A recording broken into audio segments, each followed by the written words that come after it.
Pipikon ako sa'yo ah. Please comment with your real account, please.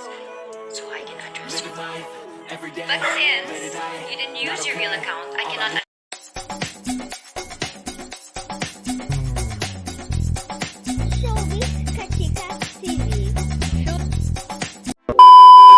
Hello mga kachika!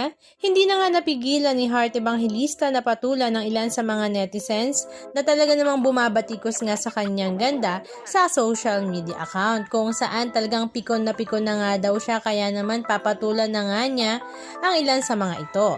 Meron ngang isang netizen na nag-comment na kaya nga daw siya maganda dahil wala kasi siyang anak. Kaya naman hindi nga niya pinalampas ang comment na ito at pinatulan. Dahil alam naman nga natin lahat, noong nakaraang araw Mother's Day ay ibinulgar nga ni Heart na pang-apat na beses na nga siyang nagkakaroon ng miscarriage at this time nga daw ay mas masakit ang pagkawala ng kanyang Francisco. Ang ilan nga sa mga netizens ay sinuportahan din naman si Heart sa kanyang video clip na ito. Halika at panoorin natin. Wait lang ha. Pipikon ako sa'yo ah. Please comment with your real account, please. So I can address you properly. But since you didn't use your real account, I cannot address you properly and I will not address you properly. My dear, it's already 2024. I have lost 4 babies already. Don't give me this shit. So may nag-comment na you're only pretty because you didn't have a child.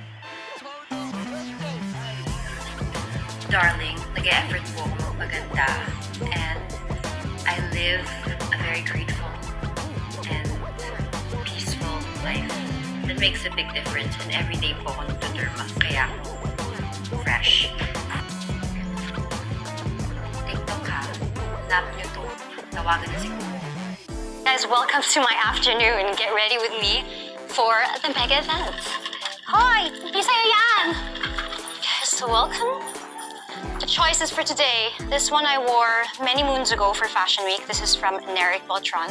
This one is from Rajos. There's another option, which this one is beautiful. It's actually an archive piece of mine. The 15-year-old Inosoto dress that still fits me. Amazing. Jersey dress by Michael Leva. Easy peasy dress. Color. Yes, another number from Neric Beltran. This is from his bridal collection, but I do love a good bridal. Sorry, change shoes. Pero ng bago kong bag. Oh my God, I'm gonna show you the bag. Cute, no?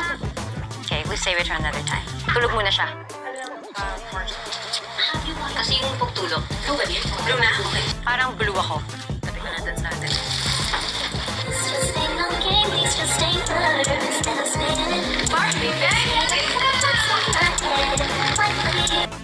Anong masasabi nyo mga kachika? Just comment down below and please don't forget to subscribe. Thank you!